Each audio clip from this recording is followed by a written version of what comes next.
दोस्तों नमस्कार, मेरा नाम संजय मग्गू है और मौजूद हैं देश रोजाना के डिजिटल मीडिया प्लेटफॉर्म पर। आपसे बात करने चला हूं हरियाणा के ऐसे लोकसभा क्षेत्र जहां से कि भगवान श्री कृष्ण ने गीता का संदेश दिया था अर्जुन के माध्यम से पूरी दुनिया को। जहां गीता का संदेश दिया भगवान कृष्ण ने अर्जुन को और कहा कि कर्म करना तेरा कर्म है, यानी कि काम करना तेरा कर्म है, उसके बाद में सब परिणाम मुझ पर छोड़ दे। भगवान कृष्ण एक ऐसा व्यक्तित्व थे जिन्होंने कि पल पल में खुद को बताया कि मैं करने वाला हूँ, मैं करता हूँ, मैं भगवान हूँ और मैं कर्म के अनुसार फल देता हूँ। आज 2024 चल रहा है। वो द्वापर युग की बात थी जब कृष्ण ने गीता का संदेश दिया था। आज कलयुग है और कलयुग के अंदर जिस प्रकार का, खासकर वो भी राजनीति का एक अंश था, जो महाभारत का दौर था, जो द्वापर युग के अंदर एक परिवार के अंदर, क्योंकि राज को लेकर के वो सारा संग्राम हुआ था। भगवान कृष्ण चाहते थे कि जो पांडवों को भले ही दुर्योधन और धृतराष्ट्र 5 गांव दे दें ताकि साम्राज्य बना रहे, लेकिन दूसरी तरफ दुर्योधन और धृतराष्ट्र थे। धृतराष्ट्र पुत्र मोह में पूरी तरह से अंधे थे और वो नहीं चाह रहे थे, और जिसके चलते महाभारत हो गई थी। महाभारत आज भी होती है। राजनीति की जो महाभारत है हर 5 साल में आपको दिख जाती है। और कुछ राजनीति की महाभारत, चाहे वो भगवान कृष्ण की धरती हो, कुरुक्षेत्र हो, और या फिर कोई भी हो, पूरे देश के अंदर हर संसदीय क्षेत्र में अलग प्रकार की राजनीतिक महाभारत होती है। लेकिन मैं जिस बात पर आपसे चर्चा कर रहा हूं वो है तो कुरुक्षेत्र को लेकर ही, और कुरुक्षेत्र के अंदर किस प्रकार से राजनीतिक रंग लगातार बदल रहे हैं। रोज वहां पर जब तक प्रत्याशियों की सूची जारी नहीं होती, आप मान लें तो आम आदमी पार्टी और जो इंडिया गठबंधन है उनका तो प्रत्याशी तय हो गया कि सुशील गुप्ता हैं, लेकिन क्योंकि मुख्य मुकाबले की जो पार्टी है वो भारतीय जनता पार्टी है, और जब तक भारतीय जनता पार्टी के प्रत्याशी की सूचना नहीं आ रही, प्रत्याशी की घोषणा नहीं हो रही या प्रत्याशी का नाम सामने नहीं आ रहा, तब तक कयासों के दौर लगातार जारी हैं। हर पल एक रंग नया आता है कि क्या फला प्रत्याशी हो सकता है। अब आप माने तो जो भारतीय जनता पार्टी ने जो अपना पैनल भेजा था प्रदेश इकाई ने, उसके अंदर कुरुक्षेत्र लोकसभा के लिए मात्र एक नाम गया, नायब सिंह सैनी का। लेकिन इसके साथ ही ये भी कह दिया गया कि जो नाम प्रदेश कमेटी भेज रही है वही तय हो जाएं, ये भी कोई निश्चित नहीं है।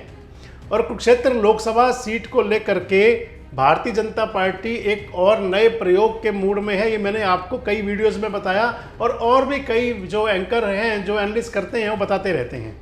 अब आपसे अगर बात हम कर चलें कि कुरुक्षेत्र लोकसभा को लेकर के भारतीय जनता पार्टी क्या कुछ कर सकती है, तो उसका एक पैमाना, एक नमूना आज देखने को मिला।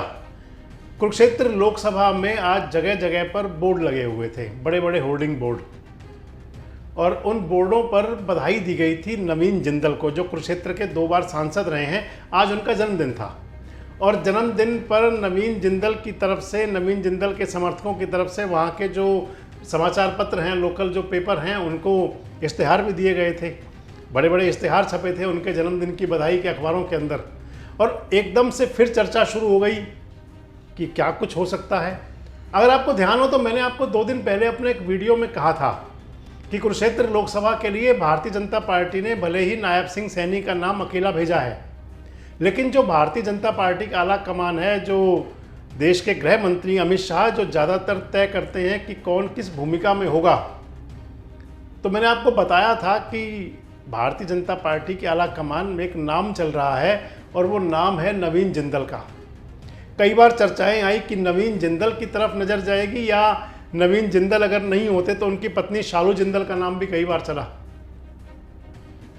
लेकिन क्योंकि ना तो अभी तक नवीन जिंदल ने भारतीय जनता पार्टी ज्वाइन की, पिछले दिनों चर्चाएं भी चली कि नवीन जिंदल फला तारीख को ज्वाइन कर सकते हैं, फला तारीख को ज्वाइन कर सकते हैं, लेकिन वो तारीख आई नहीं, और नवीन जिंदल ने अभी तक भारतीय जनता पार्टी ज्वाइन की नहीं, भाजपा में शामिल हुए नहीं।